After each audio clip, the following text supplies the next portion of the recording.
Hello, this is Janetta Bellheimer, and I am so excited to bring Chalise Watson to you today. Chalise has made such a huge difference for me as I have been mothering my children in my family.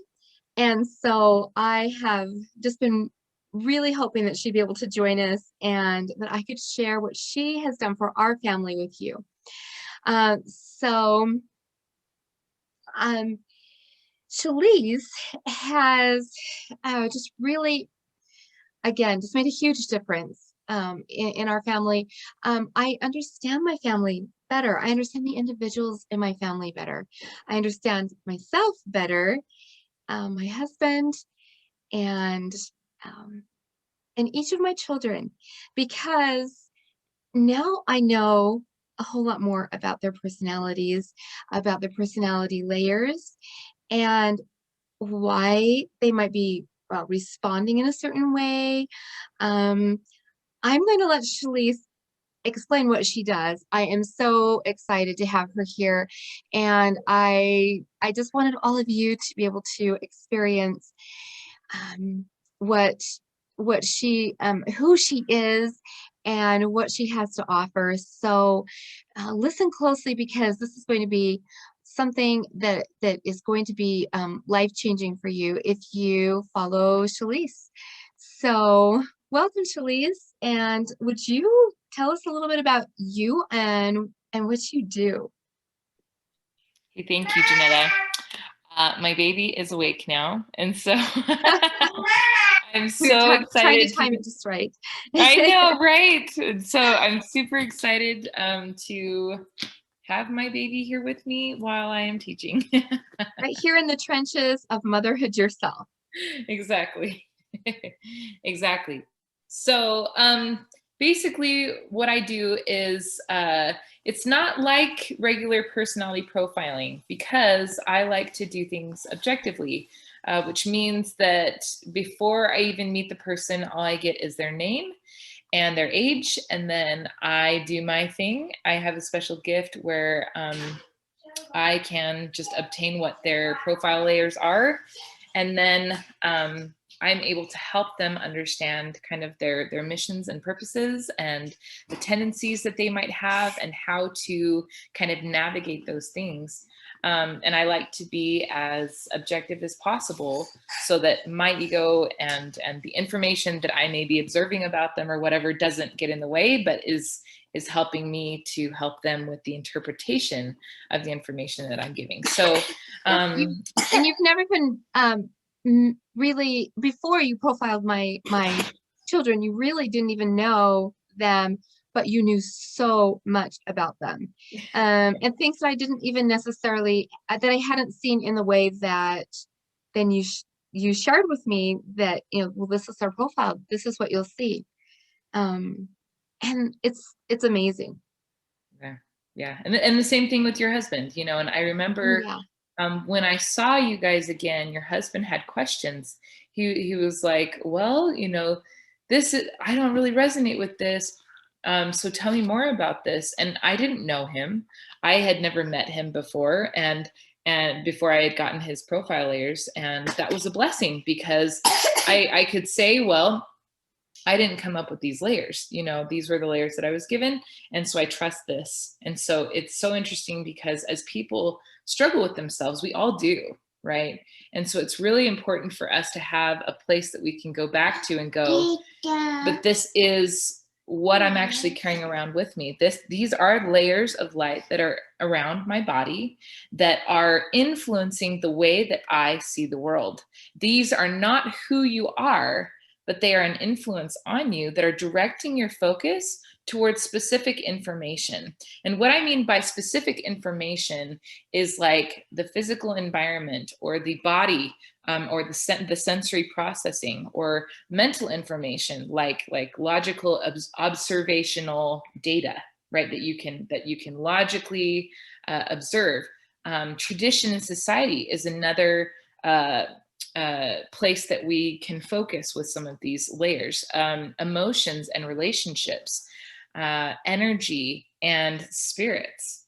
And so those are some of the, what I like to call planes of information, or the families, as some other people would call them, that we may be focused on depending on our layers. So we usually have between 3 and 5 layers typically in a profile, or the layers that are around us, going from closest to our bodies out in rings. Okay, so this is different than the aura that some people see, as like clouds or whatnot around people, or the white light that people see sometimes. This is different than that. And I don't actually know a whole lot of people that see these layers, but hold on, let me reposition myself so that I can nurse my baby a little bit.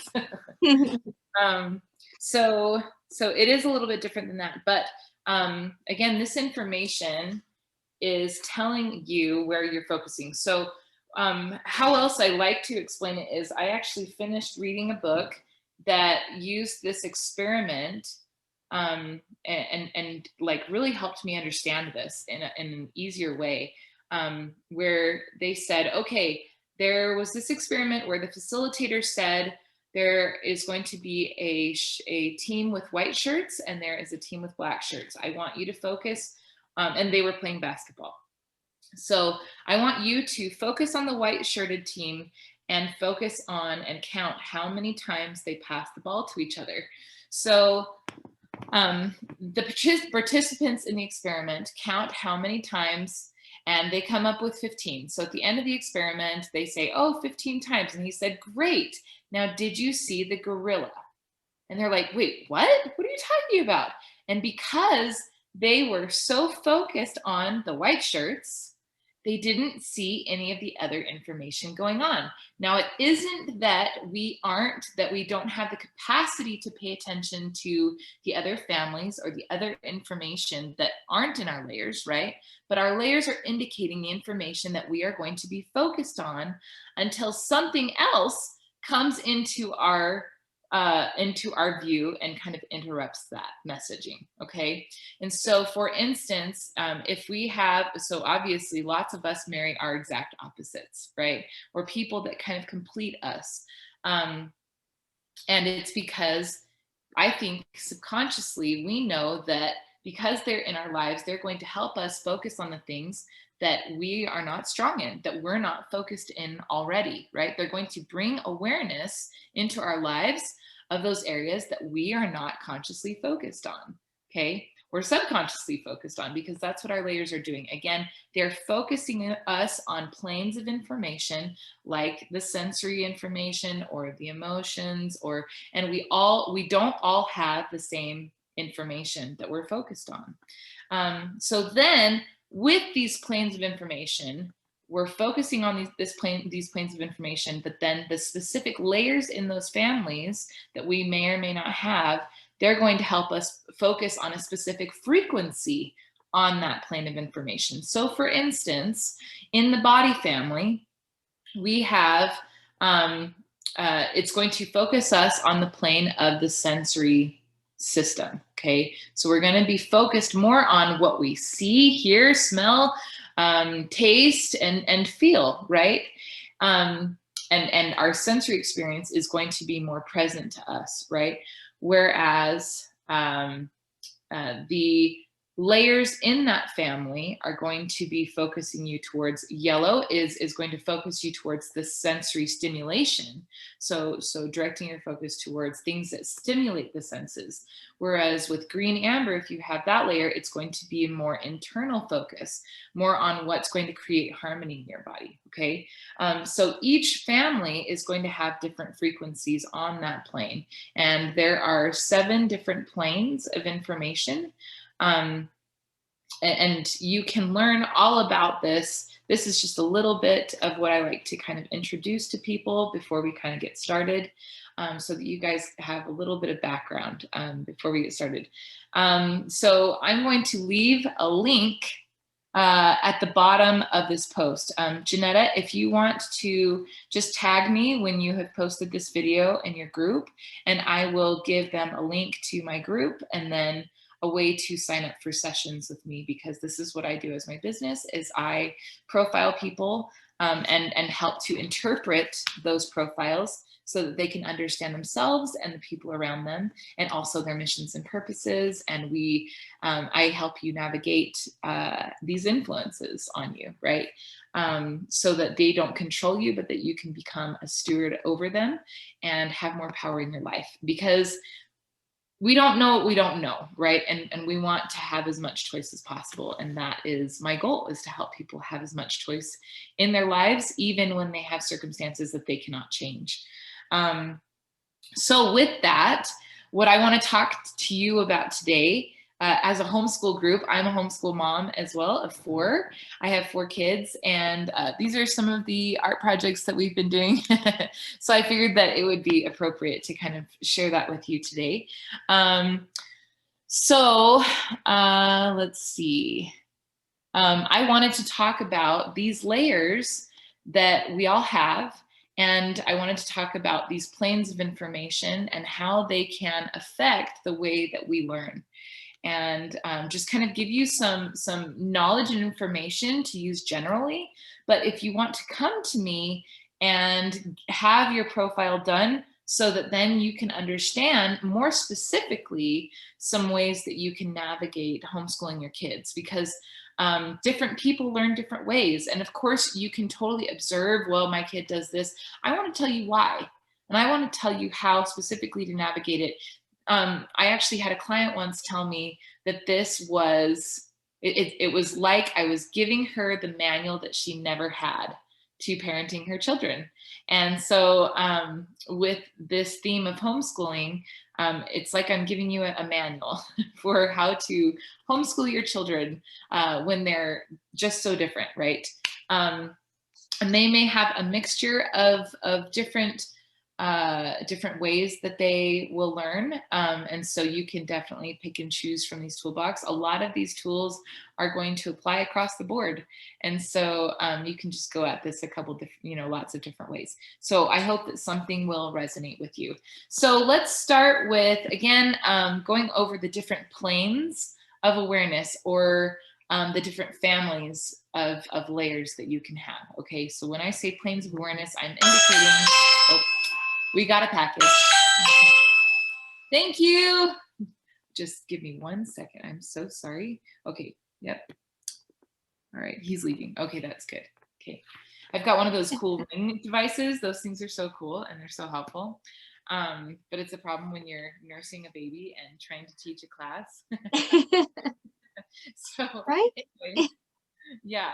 So let's get going on this. So there are 7 different planes of awareness, or as some people call them, families. So the first, and I actually go through the history of these planes of awareness and when they actually showed up on Earth.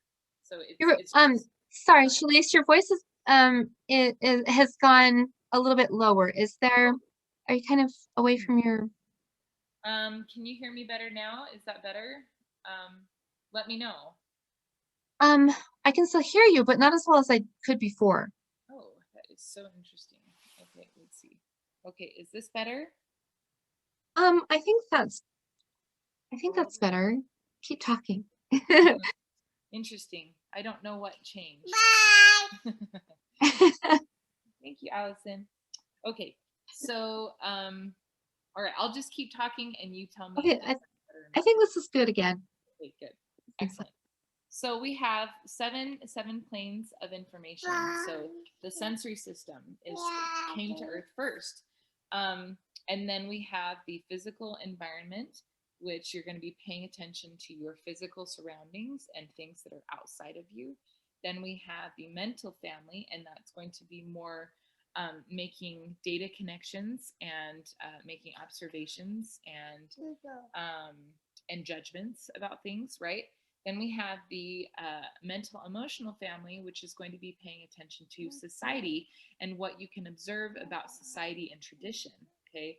And paying attention to that information. Then you have the emotional family, and the emotional family is paying attention to relationships and to emotions. then you have the emotional energy family, and that family is going to cause you to pay attention to spirit information. So people's spirits, your own spirit, and other spirits, and advocating or uh, for people. So then we have the energy family, which is going to help you pay attention to energy. Now, once again, it's not that we don't all have the capacity to pay attention to all of um, these pieces of information. Obviously, we all have a body, we all have a mind, we all have emotions and relationships and tradition and society and energy. But again, it's these layers that are telling you what you pay attention to specifically that is going to help you accomplish your goals and your missions in life. Okay, so just keep that in mind. If something makes sense to you and you go, oh, I must have that layer, and you end up not having it, it's because, oh, there may be some other people that are helping you pay attention to that information in your life. So that's great. So I want to start first with the body family. So the body family, how they are best going to learn is through sensory experiences, okay? Because they're going to be very highly kinesthetic. And most children are. Most children are pretty present or at least reactive to their bodies. And so people with the body family are going to help us to get in tune with that. And you can notice that people who have children with highly kinesthetic sensory processing, they're going to help you get in contact with your body and going to help you pay attention to that. A lot of times, you're going to have to, I was going to go a specific place, but I'm not going to go there anymore. Okay, so let's just kind of keep it really simple. The sensory processing system. So they can be sensitive to their needs, like I need to go take a nap, I'm feeling sick, I'm hungry, I'm tired, I am overwhelmed with information. Give me a second. My daughter, I think. I just want to make sure that the bathrooms and things are closed real fast. Sorry.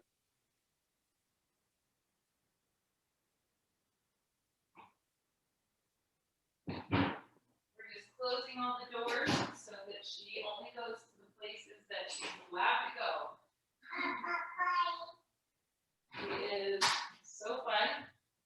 Sometimes my alarm bells in my head go off and I go, uh-oh, we need to go close some doors. Mm-hmm.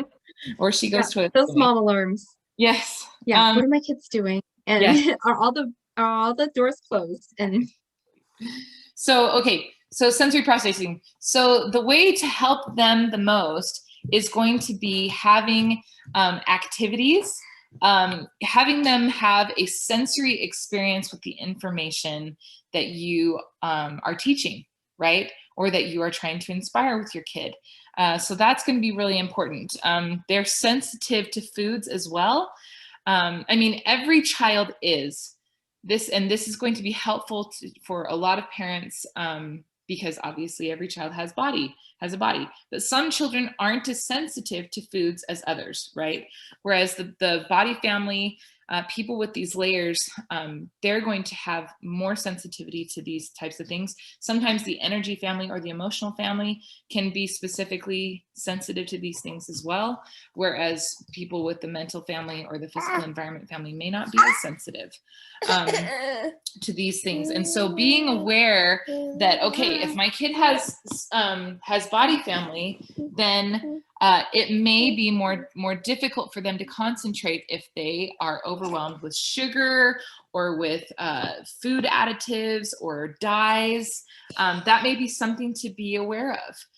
As well as if there's a lot going on, if their rooms are really dirty, or if they're wearing weird clothing, or if there's a lot of noise going on, then it may be more difficult for them to concentrate, right? Whereas if they are actively doing something with their hands while you're teaching, you may not think that they're listening because they're not looking at you, or maybe they're like bouncing up and down in their chair or whatever, but they're really actually processing very well. That's actually helping them to process. So knowing that is going to be very helpful to someone who's homeschooling someone with body family. Okay. So Um, what are the colors of the body body family? family. So green, amber, and yellow. So green, amber, again, is going to direct them towards sensory harmony, so feeling good in their body, whereas yellow is going to direct them outward to things that are going to stimulate. And so they're going to be very active usually. And it's not that other children can't be active. Remember, it's not about the behaviors, it's about the motivation behind the behaviors that are going to indicate the colors. Okay, so this isn't like other systems where you look at a behavior and you go, oh, I must be a this because I do X, Y, and Z. It's not that at all. It's you have these colors and they're directing your focus towards specific information. Okay, and motivations. So just kind of keep that in mind. So keep in mind for people with body family that doing experiments, hands-on activities, maybe if you're reading aloud, it's important that they have something to do with their hands. And this is going to be effective with pretty much every kid anyway, but especially body family, because if they're not, they're going to be paying attention to their body. And so if you can distract their bodies and help them to tune into their brains, then it's going to really help them to focus. Okay. Whereas they're going to be focused on all of their senses otherwise. Okay. So give them something to focus on so that they can, process a Quiet little. things down maybe a little bit. Like, Mhm. is it kind of a matter of quieting things so that they can then listen? Yeah, yeah. Helping them to focus on the information that you want them to focus on. So again, if they're doing a puzzle or they're coloring or they're doing some connectors or Legos while you're reading aloud or while you're instructing, that can be very helpful. Or maybe some activities that are going to help them to apply the information, right? You show them a Mark Rober video, or if you're teaching a difficult concept, looking up a YouTube video is going to help them because it's engaging one of their five senses. Okay. So I just want to, I want to move on and get as much of this information in as possible. So I'm going to move on, but there's so much information that I could talk about. So I just want to hit the basics. So Yeah, I mean, you're writing a book right now. yeah, I I'm am. so excited for it to come Thank out. you. Like, Thank you. yeah. Me I mean, too. I know that you have your videos online that can be watched and you can understand these things so much better. But yeah, your book is going to be amazing. I'm really excited. Thank you. Thank you. Thank you. And I'll keep you posted in the group. So the next family that I want to talk about is the physical environment family. Now, the colors that are in the physical environment family are red, orange, and magenta. Now, red is going to be the frequency of stewardship. So they're going to be paying attention to stewardship in their environment. Okay, that's what their motivation is going to be. Orange is going to be pushing the boundaries of the environment. That's the frequency that they're going to be paying attention to, their motivation. And then magenta is going to be putting things together physically in the physical environment. And so all three of these have a relationship with the physical environment, and they're going to be paying attention to the physical environment for what they're going to be looking for, what they're going to be doing, just their underlying motivation throughout. So how this can play when it comes to education and teaching these children or helping them and empowering them in their education is going to be make sure that things are practical and simple. Okay, they do really, really well with what can I do with this information. So if you're being highly conceptual, see, this is something that I really struggle with is I'm overly conceptual and I'm not being practical or simplified in what I'm talking about. It's going to be really difficult for them because they're constantly asking the question, okay, so what do I do with this information? What can I physically do with this information? Please help me to actually put my hands on this information and do something with it. And so if you're not keeping things simple enough for them to do something with it, they're going to zone out. You're just going to see their eyes cross. They're just not going to get it. Or they will grab hold of the simplest concepts that they can. And sometimes that's not exactly what we want, right? And so keep it simple. They also want to know what their limits are. So being really firm and really clear about what your boundaries are, what you expect of them, what their jobs are, what their roles are, that's going to be very, very helpful. And that's the gift of the physical environment family. And what people with these layers are teaching the world is keep it simple, keep it practical, keep it straightforward, but also have structure, right? That's what that family did for us. They helped us find the physical structure of our society, and leadership.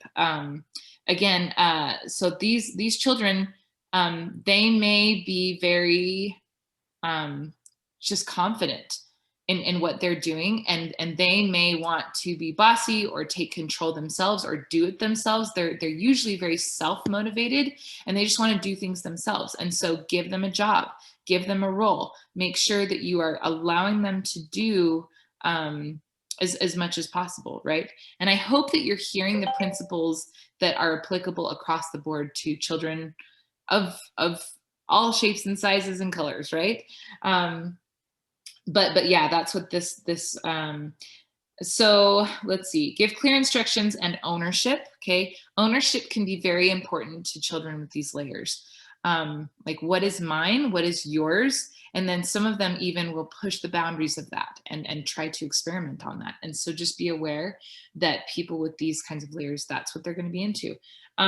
They need to be physical, giving them a way to kind of interact with their environment, you know. So maybe again, this can look like tactile learning, more kinesthetic learning, giving them something to do with the things that you're teaching. Okay, whether that's drawing a picture or building something or climbing a tree or physical exercise or whatever, you know, give them something to do that connects with what you're teaching.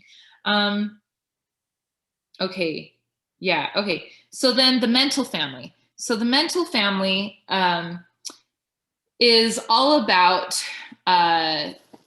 taking in information and observations and doing something with it. So the two colors in the mental family are going to be amber and green. So amber is going to focus on collecting information and organizing it, okay, in order to come to a conclusion. Whereas greens are going to be taking information and organizing it in order to um, innovate it, okay, and create something more or improve it, okay, improve upon. And so what they need is structure. They need to know the rules. They need to know clear expectations, what your expectations are and what the rules are. They need clear information. They like processes. They like things to be in order. They like things to be prepared beforehand. That's what they're teaching us. And that's what my children with mental family are teaching me, is that I need to make sure that I have things organized into an understandable way, so that when I'm telling them what to do, I'm giving them a 1, 2, 3, ABC kind of step-by-step process of accomplishing things, or else they're going to get very frustrated very quickly. I'm not a very organized person naturally, and so they totally help me to do that. What's Isn't that coming so next? good to see? Where you can see like what's actually happening here, and then what can I do about it? And Mhm. it just like solves problems. It really does. You Yeah, understand just what to do, exactly. And you can understand why they're having the problems in the first place. Oh, you know why what? they're They have melting down. Yeah, they have these mental layers, and they are frustrated at me for not being more organized. Oh, and also I always get in trouble with my son who has green. Actually, three of my family members have green. My husband has green first, so does my son. And then Allison, my baby, she has green secondary. And so it's really important for me to understand that when I'm communicating with them, I give them a heads up. If I want something done, I need to give them a heads up. I need to pre-teach a lot. I need to say, okay, so we're going to do this thing, and I expect this, this, and this from you. If this is not what we are going to do, or if that's not what you choose to do, then this is what's going to happen. This is the consequence. I was going to give you guys a resource. I have a couple different resources that I want to give at the end of this that have just been incredibly helpful in helping me to apply this information. So Nicolene Peck, she talks about and she's a fellow homeschooling mom, and so she speaks our language. So she's such a great resource. She's on YouTube, and she does teaching self-government. So what she says is, she says, this is what you are doing. This is what you should be doing. And if you decide to do that again, what you're doing, then this is what's going to happen in the future. And I just really, really love that she pre-teaches like this. Okay, guys, this is what you're doing, but this is what you should do instead. And if you choose to continue to do this one behavior that you keep doing, then this is what is going to happen. And so they know exactly what they can do and what to expect. And specifically the mental family, they like to experiment on information, with information, in order to develop their own conclusions, which can be so helpful. But understanding that that's what they're doing is, okay, you've given me this rule and you have said that this is going to be the consequence. So maybe I'm going to test it out. Maybe I'm going to try something different. Maybe I'm going to try to get a different reaction, right? That's going to be really helpful for people to understand that that's why they're doing it, right? They're trying to just gather information and organize it. So, and improve upon it sometimes. So let's see, anything else in the mental family? Rule structure, what's coming next? They like things to be planned, organized, use common data. So this is kind of a spousal relationship kind of thing. But for me, because I'm not as mentally based as my husband is, I'm more like conceptual, and I really like, to go off of my intuition, right? But that's not often acceptable to people with mental families. They want you to prove it. And that's the question kind of that they're always asking you to do, is whenever they come at you, sometimes people can see the mental family as maybe oppositional or confrontational, when really they're just asking you to prove whatever you're saying. They may have questions, they may come back at you, and they're just saying, well, I'm just asking questions because I want you to prove it. They're not being confrontational. And so prove it is kind of the question that they're asking. So use common data. So for me, my husband and I are both religious. And so my common data with him, when I'm talking about decisions that I've made, I like to link it back to principles that we're both familiar with. I use the scriptures. I use common books that we both read. I use data that we both consider as our authority in our lives in order to prove what I'm saying, right? So that has been enormously helpful for me to go, oh, well, I have this opinion and this is my foundation for it, etc. Right? So it gives him a place to go, oh, right, that's good proof. So experiments and hypotheses, I'm sorry. Then those children may be more math-based, or this plus this equals this outcome, or very outcome-based. And so understanding that they're looking for the outcome can help you to organize things or to teach things a little bit more effectively. Let's see. Or understand why those children are more into receiving like awards or things like that. Let's see. Or they need incentives. Those children, they are going to like incentives, specifically money. I've seen it's definitely a common thing. Stacy Sadler, she taught in her book, Aura Personalities, she teaches that the mental family can be more money based, and that's because numbers and money can be indicators of value, and they can be indicators of data that show value or show increase or show improvement, right? And so So if you have a child that is really incentivized by money, they may have those colors. That doesn't necessarily mean that they're always going to be that way, but it can be a major thing. I'm going to walk while I am talking so that I can get her some food. I'm going to get her some grapes really fast. Yeah, you're just fine. Okay, so I'm going to just wash these grapes off. Okay, honey. Oh yeah, you like grapes. So, and counting. It's really fun with people in the mental family to kind of observe how they might organize themselves or care about numbers. Numbers goes really well with them. You'll just find that they are just really about counting everything at the beginning. It's so fun to watch the mental family do that. And they're very competitive too. They can be very competitive and do well with competition. Like, I'm going to beat you in this or whatever. And I mean, there's a few of the families that can be overly competitive. Everyone can be, but it's why. And it's because they're collecting information to come to a conclusion.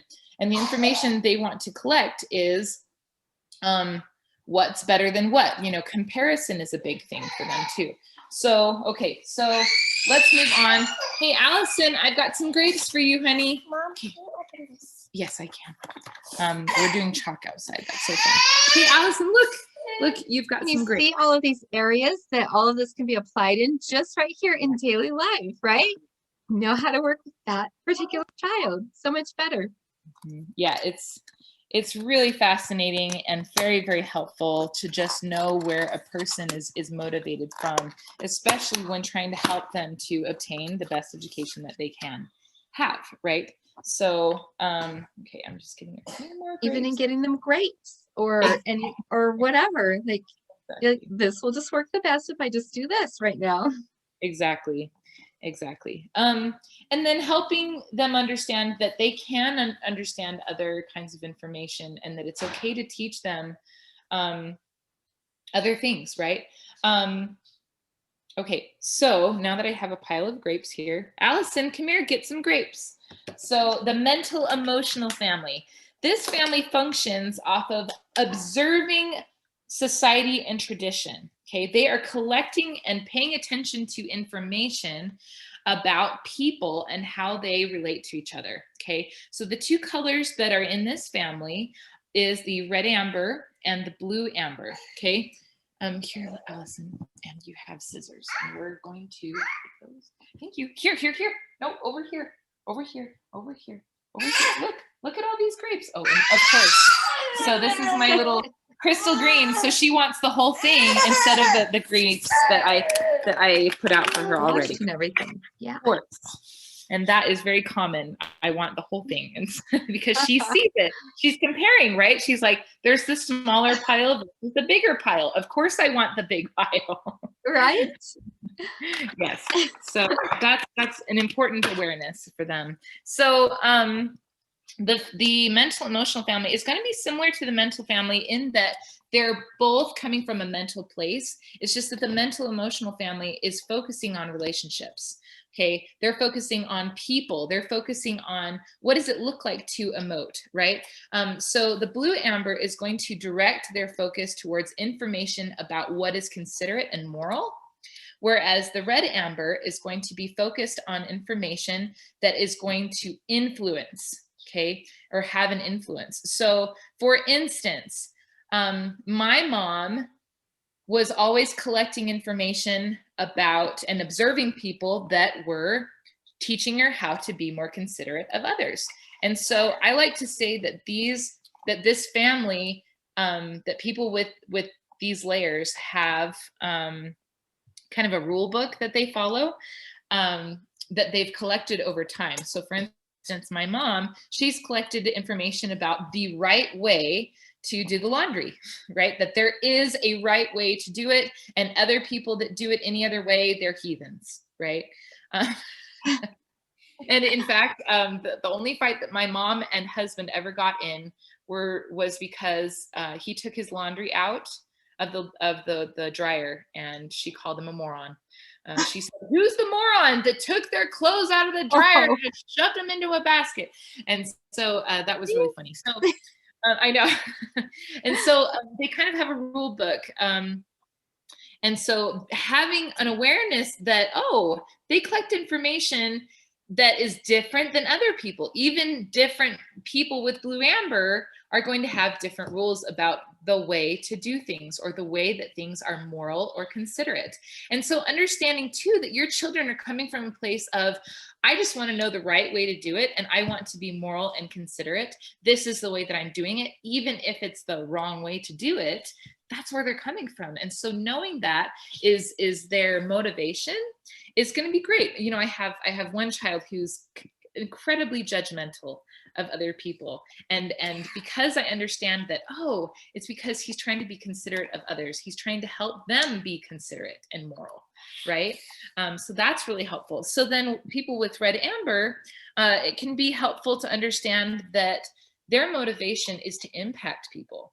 So how they're impacting people and how they're trying to get a reaction from people, or how they're trying to get the people to respond to them is going to be different depending on the other layers that they have in their profile.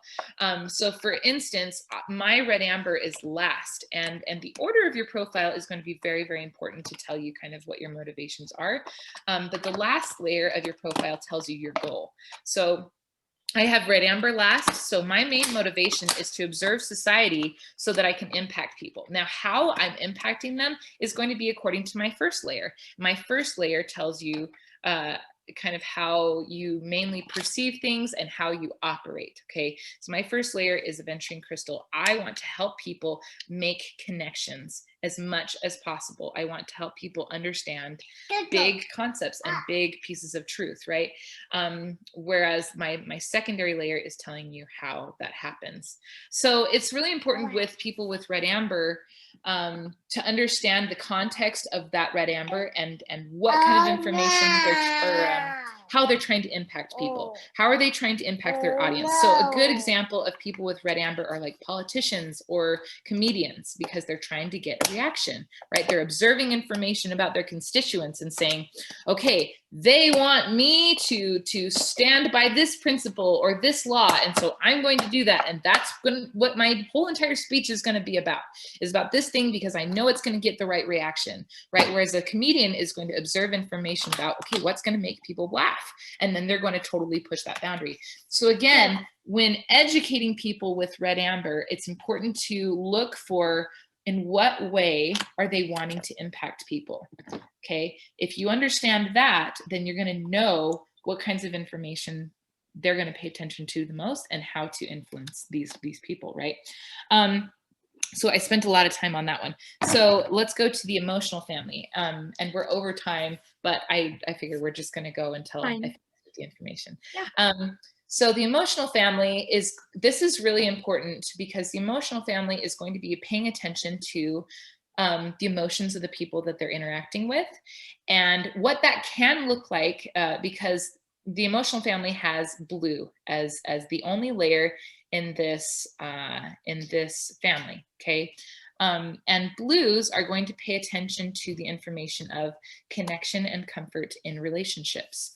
They're going to be paying attention to emotions and how people are relating to each other. So, and this is going to be kind of on a subconscious level. What they're going to be looking for is, are you comfortable? Are you happy? Are you upset? Because they want to avoid emotions that are not good. So for instance, I'm a very strong personality, and my little boy who has blue in his layers, excuse me, he's very sensitive to when I'm upset. And so he's going to be going at any way that he can make me happy, just to make me not upset anymore, right? Not necessarily what is the right thing to do in this situation. He's looking for, am I going to get in trouble for it? Are you going to get mad at me? Etc. And so understanding that, you know, as a parent is important, so that they can, so that you can make sure that when you're teaching, you're coming from a very matter of fact, no emotion place. So, or even a connective place, a loving place, a safe place, so that they can be open to explore. Because of course, when we're learning, we want to be open to having lots of different experiences. That's why blues can do really, really well in school sometimes, because, or they can do really, really poorly, because if they have a good experience with the teacher and they feel emotionally safe with the teacher, then they're going to want to do anything and everything that teacher says, right? They're not necessarily doing it for the opportunity to learn anything, though. They're just doing it because more doing the right thing that my teacher wants me to do means more connection with that teacher, right? And so as a parent, if we understand that that's where they're coming from, okay, make sure that when we're telling them to do something, it's the right thing to do, right? And that we're coming from a good place, because they're going to take that in and make an emotional connection with it. And that the lessons that we're teaching are going to come from, or not come from, but they're going to impose upon them an emotional experience. So if we are giving them trouble and we are forcing them to do it, or we're making them, or shaming them, or making them feel bad about themselves, or not being consistent, that can hurt the way that they're going to learn that lesson. They're going to attach not to the lesson that you're trying to teach them, but the emotions that they're feeling. And so that causes you to kind of check yourself and go, okay, am I creating an atmosphere where they're going to have a positive emotional experience, or is this an emotionally damaging experience? And I better just leave this one on the shelf. Now, that doesn't mean everything always has to be emotionally easy. It's okay to allow your children to struggle, and it's actually emotionally healthy to allow your children to struggle. I even wrote some notes about this that I'm going to read off of. We cannot be afraid of offending our children and allowing them to struggle with boundaries and consequences we set for their sakes. It's important to set boundaries, and it's also important for them to struggle against our boundaries and our consequences, right? But that doesn't mean, but when we come at it from a shaming place, or from a place where you know, it's us versus them, instead of, oh, I'm doing this because I love you, I'm doing this because it will help you, and I know that this is hard. Empathizing with these people, instead of getting entangled in the emotion. What happens usually is these people are usually like experts at getting you to be really entangled in their emotional experience. So for instance, my child with an emotional layer, he'll say, you know, if I tell him to do something, he'll get really upset about it, and he'll go, you've hurt my feelings, and you just don't love me, or whatever. And I could be like, oh man, like I'm hurting his feelings, and I'm so afraid that he's not going to like me anymore, and oh my gosh, this is the emotional experience. Or I could just I'm come gonna back and ruin him. It's gonna ruin our exactly, relationship exactly. forever. Oh, it's so sad, right? Instead, we need to check ourselves, and we need to go, is this for their best? Like, is this because we love them? Is this because we're trying to do right by them? Good. Okay, so then check our emotions, you know, just kind of, it's going to be okay. And then just go back to them and go, man, I'm so sorry that you're having such a hard time. Oh, I remember when my mom would make me clean my room. It was super lame and I hated it. However, I understand that it's going to help you later in life. And so I'm cheering you on, and I'm here for you.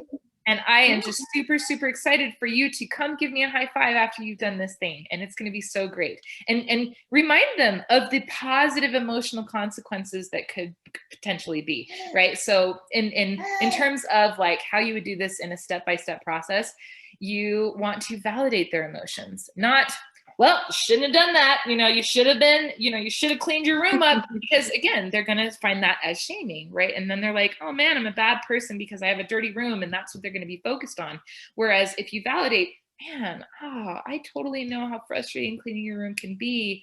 Oh man, you know, you're in there with them in it, but you're not getting entangled in it. They're not controlling your emotions. You're empathizing with them. You're not picking it up and taking it on, because what happens then is a parent is like, oh, you know what, I just don't even want to go through that again. I'm just going to let them do whatever they want.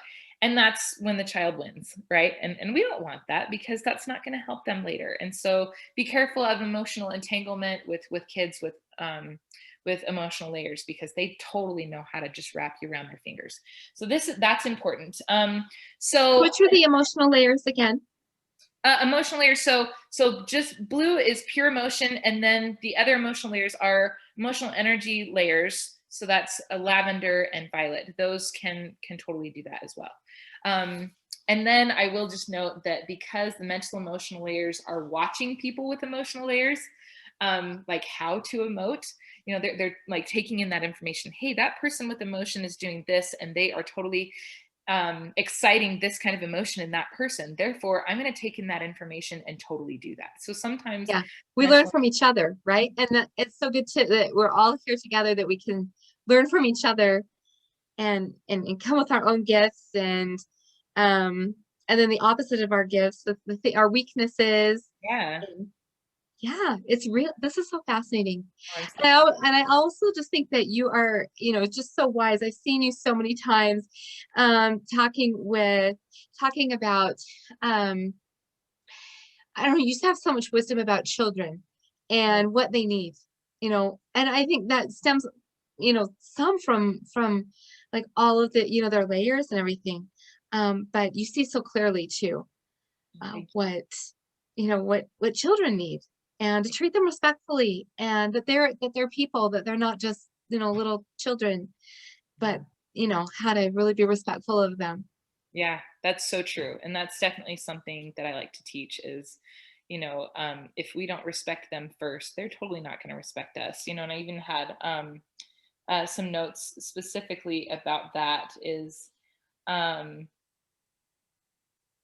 yeah, like we have to care enough about them, show them respect. They'll never take correction, instruction from you or respect you till you respect, love, and believe in them first. Like we have to believe in them and respect them and show them love in order for them to actually respect and love us, right? That doesn't always mean that we're not going to have boundaries and consequences, but that's part of showing them respect. It's loving them enough to stop them before they hurt themselves. And if we go at it from that angle, they will totally be receptive of it. And my kids, the biggest changes that I've ever experienced, for instance, I had this experience the other day with my emotional child.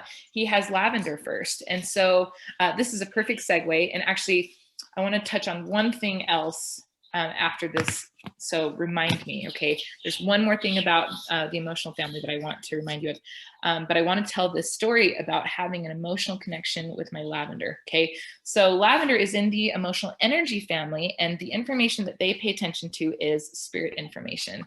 And so this is why they can be so authentic, and they're great leaders and all that. Lavender and violet are the two colors, okay? So lavenders are advocating for freedom, for personal freedom, and then violets are advocating for personal empowerment. Okay, so they're both advocating for something. They're the social advocates of our social media. They're the ones that get up there and they're pounding the pulpit, and the little guy, listen to the little guy, and hey, stick up for him, right? They're advocating for those kinds of people, and they can get really passionate about that. But my boy with lavender, I was teaching him how to do the bathroom, and I have very strict rules about what I expect. I have a list of what I expect, and so he knows beforehand what I expect. So this day, he was trying to advocate for his freedom. Hey, my sweet baby. She's singing to us. He was trying to advocate. Thank you. He was trying to advocate for his freedom by getting out of certain things. He kept telling me that he did certain things, and he wanted to get me emotionally entangled in it by saying, I totally did that, and kind of make me feel like, well, I was just being too harsh or too critical or whatever. And I was just trying to okay, that's really triggering me. Oh my gosh, because he's telling me that he did a certain thing, and there's literally poop on the toilet seat. Like, you didn't do that. Sorry, I'm not going to let you get away with that. So I was just trying to be really matter of fact, but he did get the best of me because of some of my trauma. And so I kind of was like, hey, you still need to clean the bathroom, and I still need to make some corrections, but we need to take a break. So we took about a 30-minute break, and then I came back and I shut him in his room with me, and I was like, hey, until we can figure this out, like, we're not leaving this room, you know? And so I kept lecturing, and then I realized, you know what? I need to go back to an emotional connection where he feels safe. Okay, I need you to be quiet, okay? I don't know how to get you to be quiet, though. You're so cute, but I can't hear myself. This is hard because she's being so cute, and I'm like, man, darn it. So here, put some grapes in your mouth. So I needed to correct the emotional experience that he was having with me. And so I just said, Riot, I love you. And I know that these corrections are difficult sometimes, but I want you to understand that this is going to help you have more freedom in your life.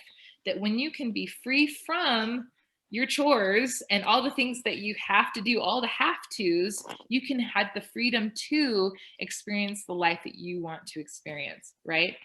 And so after I said this, I kind of just stepped off and I was silent for about 2 whole minutes, and I just let it kind of simmer.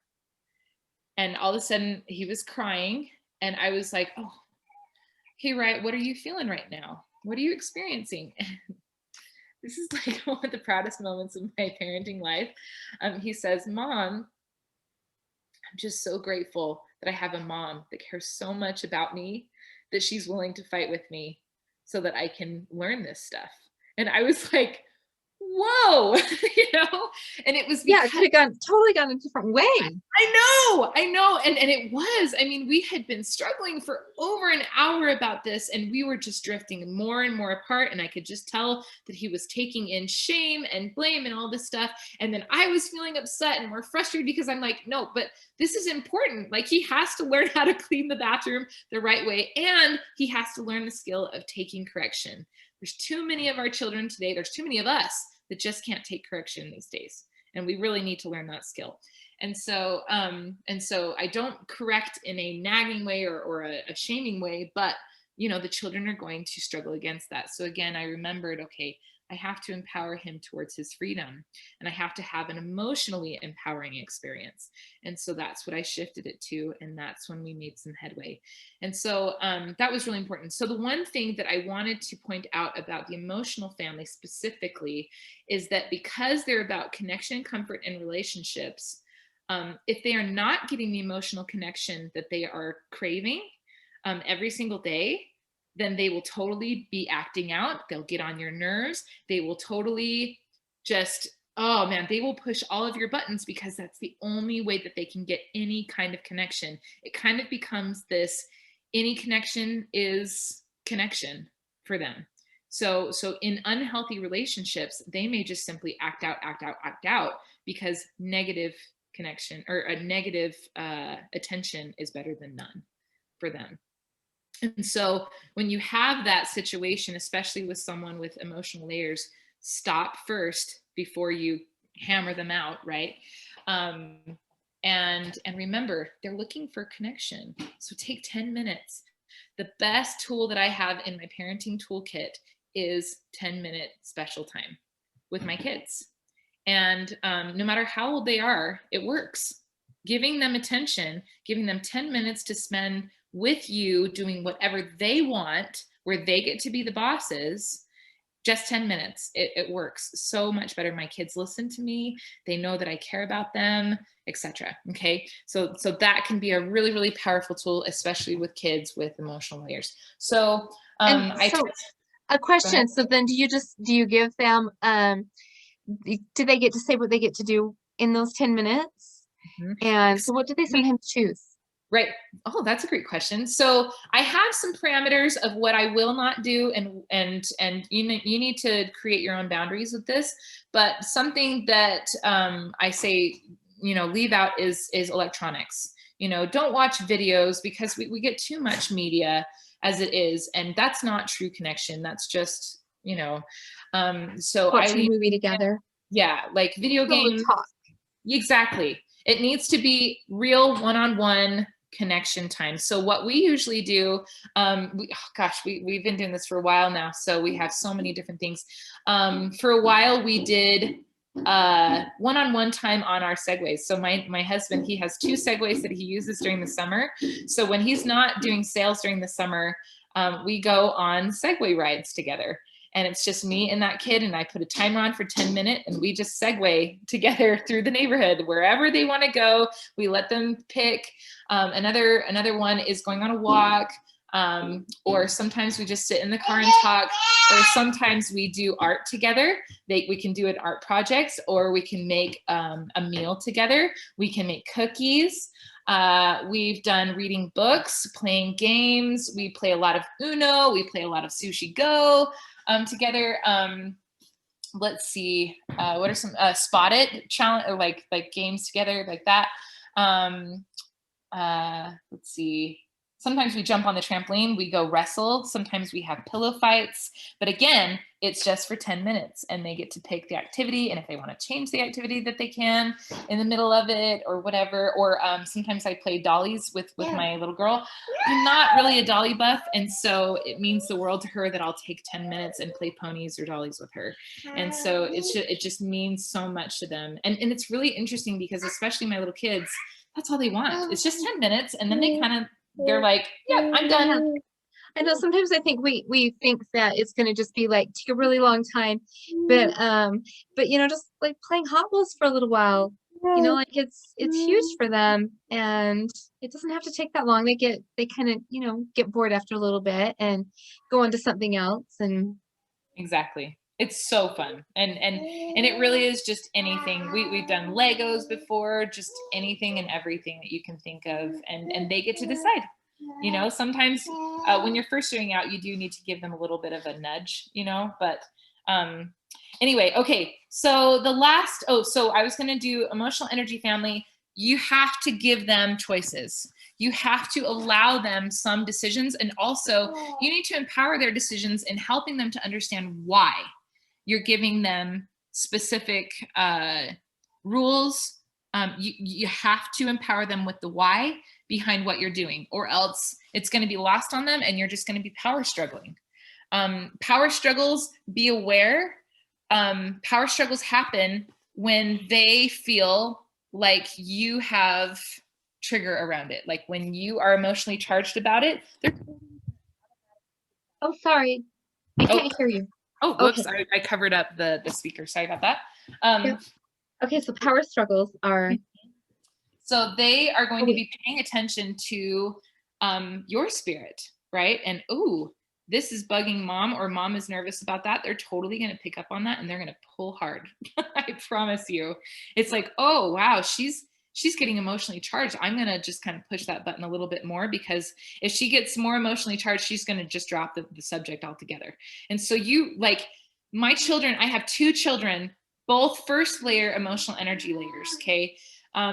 And it is so perfect for me because I am so emotionally reactive. I just kind of go off like so hard. And so what they're teaching me is how to not be reactive, but how to be proactive in my emotions, how to stop, how to go, okay, I need to settle down. I need to cool off. I need to go have a timeout before I react to my child. Right. And I'm getting very, very good at it. I'm very, very good at being conscious of that now because of this, because of understanding this. Realizing it, right? Yep. I know just when I kind of imagine putting a crown on my head, that I'm the queen, and that and I don't mean that like in that I'm more that I'm better or anything like that, but that I'm going to act like one. I'm not going to melt down and be like, look what you're doing, and just get down to, and let them push buttons or anything like that. But that I can just remember, who I am, and that I don't need to overreact here, and that's what they're trying to do. Mm-hmm. So, just remembering that, like you say, is super important. Yeah. And then those of us with emotional energy family, understanding that is going to be an impulse of ours, that when we feel that someone is pulling against us or pushing us, we're automatically going to react with, hey, you're trying to put me in a box, or hey, you're telling me what to do, so I'm going to push back. that's an automatic reaction that if you understand that about yourself, you can go, I don't need to push back. They're actually trying to help me, even if they're not doing it in the way that I respond the best to, right? So because people with emotional energy family, oftentimes they will simply get you on the emotional factor. So for instance, my son, he'll simply ding me simply because I'm not asking in the right way, right? He'll react back to me because, oh, well, I was yelling when I said it instead of, being calm, right? If I'm not being calm, he's totally going to ding me on it. He's totally going to ding me. I'm like, ooh, here's Right. fun. And he doesn't necessarily think this out, but it's just what he does naturally. It's a And reaction. another child will do the same thing. Or I'm also thinking, of course, that other people will do that. If they really, really want something, they're going to try to get you emotionally involved and maybe even try to get you into a fight so that they can get what they want, because you're not paying attention to them like they would like you to. Exactly. I just had that happen to me this last week. Yeah.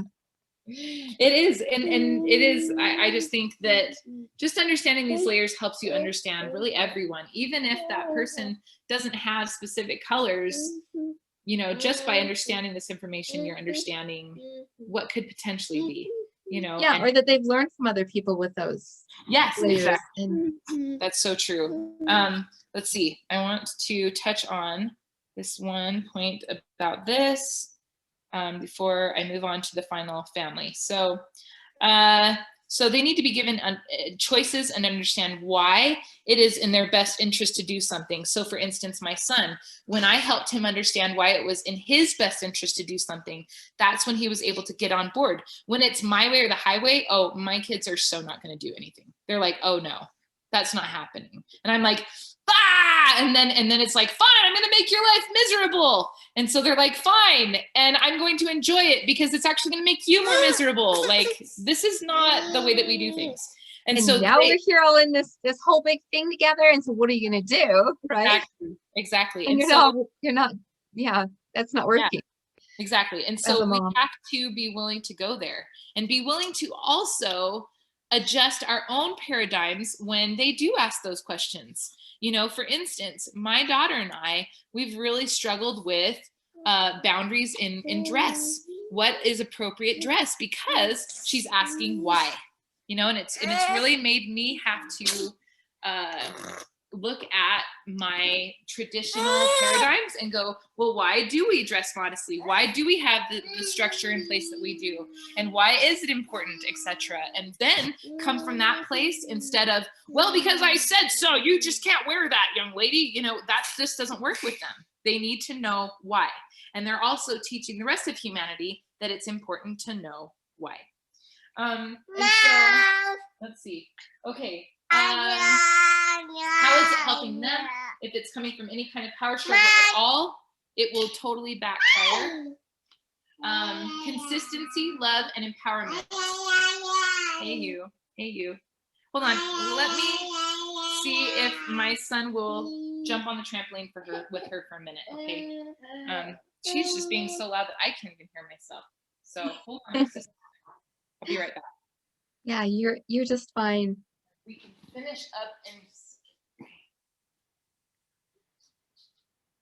Yeah, I've just been thinking about while Chalise has been talking, just all these different things are going through my head about what about my children, their layers and things, and just back even with the physical family. I have a son that is a red, and he was always he so often was just kind of the sheriff of our family, making sure that everyone was doing everything right, the steward over that. And it's not changed. He still just really has this where he he does that. And then he's also a red amber, and um and it really blesses our family. We learn a lot from it, and at the same time it's like, wow, like um it can get us just really it's just so good to realize why So I love that. I'm just telling them about just some of the things that I've been thinking about here with my own children. So Yeah. okay, go ahead. Sorry. Okay. You're just fine. Consistency, love, and empowerment. I'll understand. Thank you. Okay. Consistency, love, and empowerment, firm boundaries with explanations of why, clear expectations, but then the why behind it, right? Um, they're most reactive to any feelings of returned disrespect. They're teaching me, and as parents, we always, if you can come from the place that, okay, my lavender or my violet, they are trying to teach me how to step into my own power. That doesn't mean power struggle. That doesn't mean my way or the highway. It means I'm coming from a place of principle. I'm coming from a place of um, I am making an empowered decision. I am teaching with respect and love at all times, and that I'm not engaging in my emotional responses even as much as I want to, right? That's not empowerment. That's not. Um, Empowered choices does not mean you do not make some choices for them. Know the difference. And then also, like, mentoring meetings can help them to make the choices in their lives, but then you also give them counsel and everything. So mentoring meetings can be really empowering for your children as well, especially with these layers, because they want to have choices in their own lives. However, something that was that I saw the other day was that a mother wanted to give her daughter, like, she kind of has this theology that, okay, I let my children choose whatever they want to do, and I agree with that to a point. Where she was going wrong and where it became a little bit abusive, actually, and it can become abusive if we give them these kinds of choices when these kinds of choices are our responsibility and our stewardship. Is she was sick and she had started throwing up, and we were taking her to a camp, and she had started throwing up, and my sister asked her 9-year-old daughter, okay, do you feel like you should go to this camp or not? That child is not responsible enough to make the decision that no, she should not go, because she was throwing up. She had the flu bug. She was contagious. She was going to get an entire camp full of young ladies very sick, and it would be her fault. That is not the kind of burden that you should put on your 9-year-old child, right? So it's like decisions like that should not be their choice, right? You have to be the parent in that circumstance. And so, but then understanding and being able to explain that to your child as well when you do take it upon yourself to make specific decisions for them, and helping them to understand that it's important that I do have the last say in specific circumstances. So knowing the difference between those scenarios is really important. So then finally, the energy family. I actually have a whole post in my Facebook group about empowering the energy family. The energy family is relatively new on the earth. It's only since like the 1800s. And then there's new energy that came forward in 1970s area. And then there's even newer energy family that came forward in around 2008. And so understanding all of that, understanding that the energy family is focused on the present, the here and the now, everything that's happening right now in real time, right? Because energy, there is no time. With energy, time is not a factor with energy. And so they're going to be very sensitive to what's happening right now. And whatever they're in right now is what they're going to be really overwhelmed in and kind of immersed in. And so understanding that presence is kind of a gift and a curse for them. And it can actually look like ADHD because they're so present in whatever they're in that they may not even see what's outside of them. It's kind of like when I've been teaching this thing, sometimes Allison would be screaming and then I would be reacting to it, but it's like I would be so in the middle of the energy of this class that I wasn't even aware of her. And then I finally realized, because she was like climbing all over me, oh, right, there's a kid here and I need to do something about this situation. And so It's the same thing with emotional energy. Sometimes they can get so wrapped up in an emotional energy that they are so focused on that that they can't focus on anything else. So for instance, if I'm trying to clean the house, but I am so wrapped up in the fight that I just had with my brother, I have no idea how to even track. Like, and I can get really sidetracked or just completely lose myself in that energy. And then all of a sudden it's 5 o'clock and my kids haven't eaten yet in the whole entire day. We are still all in our pajamas, and it's because I'm so present in that specific energy. And so understanding this is really important, because if your kid is having a hard time staying grounded because they have energy layers, it's important to kind of look them in the face and to ground them in their space right now. Make sure that they're grounded. Ask them what they see, what they smell, what they touch.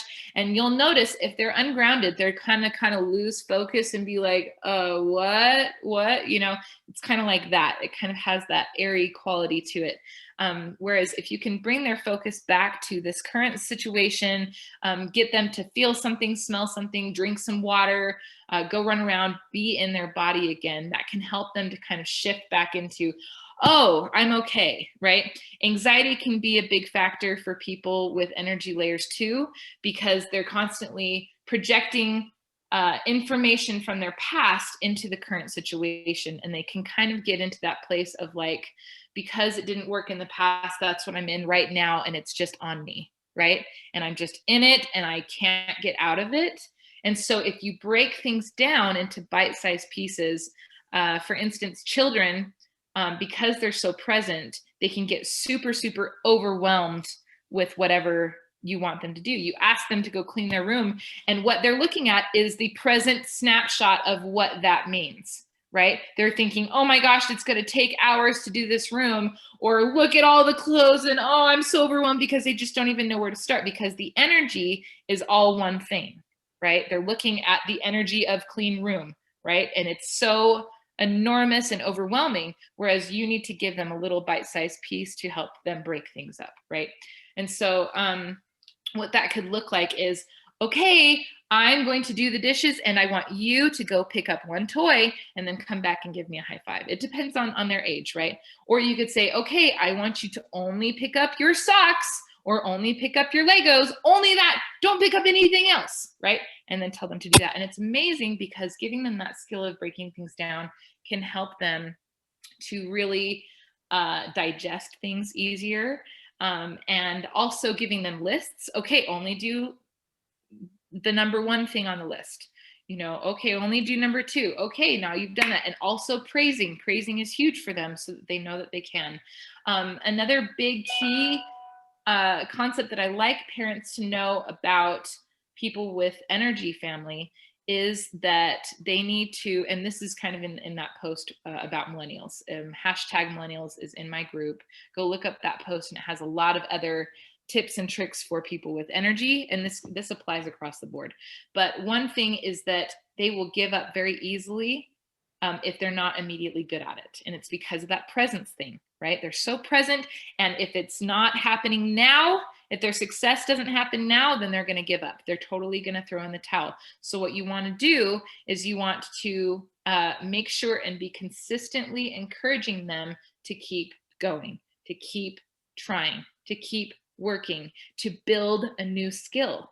That more often than not, the people who are empaths today or call themselves empaths, it's because they don't have the skills of emotional boundaries or emotional resilience or boundaries in general or new skills. They just need a new skill to help them understand how to navigate the influence of the energy or emotions that they're in. Okay.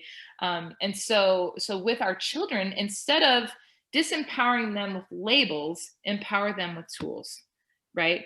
And don't ever say, oh, it's because you're the energy family that you can't focus or you can't learn this or this or this. I promise you can. Nicolene Peck is really good resource. Once again, she gives a lot of resources about, okay, how do you discipline someone with ADHD? Or how about sensory processing disorder, or about this or this or this. And it's the same across the board. It's they need skills. And especially with people with the energy family who have a difficult time processing, they can just be really sensitive. So yeah, let's see. Let them be. Oh, also understand that they're here to be teachers. People with energy family are all here to be teachers. So they need to, instead of you telling them to sit down and shut up, you need to ask them more questions. You need to ask them what their insights are. You need to be facilitating them instructing you, right? Give them some projects and then have them teach you about it, because that's what they came here to do, was to shift paradigms, to teach the world new information that applies across the board, right? Now, So crystals? the new energy, or the The new energy family, just energy family in general. Anyone with energy, they are totally here to teach us new things. What are some of those Oh, right. I layers? didn't even go through that. So I think that there are 9. Let's just go through. Okay. Okay, so So there's there's crystal and then indigo. So that's the first wave of the energy family. The second wave, and they are the forerunners. They prepared the world for new energy. Okay. So I call them the forerunners, and this is going to be in my book. Okay. So they prepared the world for the new energy. Crystals hold space, or they allow space to be what it is. And then the indigos are, they are maintaining the energetic frequency. They are actually directing very focused energy. And I can explain more about that in the group. But then we have the new energy family, which is indigo crystal, aventurine crystal, magenta crystal, and amethyst crystal. So aventurine crystals bridge the mortal and energetic experience. The indigo crystals, they command energetic frequency. They command energetic frequency. And then magenta crystals, they facilitate energetic peace and stability. And then amethysts, they dispel darkness and minister. They energetically minister. Okay. So then we have the new news, which is imperial topaz, carnelian, mica, turquoise, and garnet. And all of them are fairly new, and I am currently working on boiling down their motivation. It's intense. I haven't even heard of garnet yet. Yeah. So and it's not new. I mean, it's relatively new, obviously, but it's not. Anyway, so there's lots to learn about this, but these are just some of the things. Don't allow them to give up on hard things. It's important that they learn resilience, and they can learn resilience. There's a lot of people that would disempower people based on their layers, whereas no, you can learn any skill. You can learn how to do things. You may not be great at it. It may not be your first language. It may not come naturally to you, but you can learn whatever you desire to learn. And I've been able to learn the skills of making my bed every day, adulting, budgeting, cleaning my house, taking a shower. These things were all practically impossible to me. I'm not even kidding you. Until the last few years, I thought, you know what, other people can do those things. I can't do those things. I would not shower for like a week because I just didn't know how to do it, because I was so like, I don't have time for this. I'm There's so so busy many doing other things that you yeah, were focused on. right? It Or just like cleaning my didn't house. happen. Oh, I just don't know how to do this. I'm just going to give up and just let everything go to pot, right? I learned how to do that. I do that every single day, right? I brush my teeth. I get ready for the day. You've Those are trained all, yourself to do those. yeah, exactly. You can train yourself. And so, So if you see those in your kids, those kinds of things, you can help them too, mhm, to be like, yeah, you can do this. You can learn how to do it just yeah, fine. exactly. And it's not that it won't be more difficult than it may be for other people. Again, it's not natural for some people, but Mhm. instead of saying, well, it's just the way I am, So or you're you, saying, like, for aventurine crystals, right? Because you're an aventurine crystal first, and I've got 2 aventurine crystals, so that that helps to give some light there. And but still, I expected of them to take their showers, you know, Exactly. They learned the skill do because you things. taught them the skill. You didn't teach them that it was because of their energy or whatever. Whereas I totally see parents that are like, oh, because you have this layer, I'm not going to make you do this because you're not good at it. And it's like, no, that's good for them. Therefore, you should make them do it because you love them. Yeah, And they, I'm a violet, so I'm like, yeah, no, it's okay. You can do this. I'm exactly, gonna do exactly, it. exactly, exactly. So, help them to know what they want. So giving them a trajectory, like helping them to draw a picture of who they want to be, so that when they're in an energy that is not congruent with that, if you can point them back to, oh, well, that's who you want to be, so we just need to make this little course correction. So when you're correcting them, it's not you are wrong. It's, oh, you're just doing something that is out of alignment with who you want to be. That's fine. Let's just course correct. Right. And they take that so much better than you did this wrong. And then they're always constantly thinking, oh, well, I always do that one thing wrong. And they're identifying with it. Right. Yeah. Instead, teach them to identify with who they want to be instead of who they've been in the past. Yeah, just even having faith that they want to do it differently. Sometimes, you know, say, "Oh, wait a minute. Let's go back and redo that." Yeah, And then exactly. we just do it over again, and it's interesting because they want to redo it.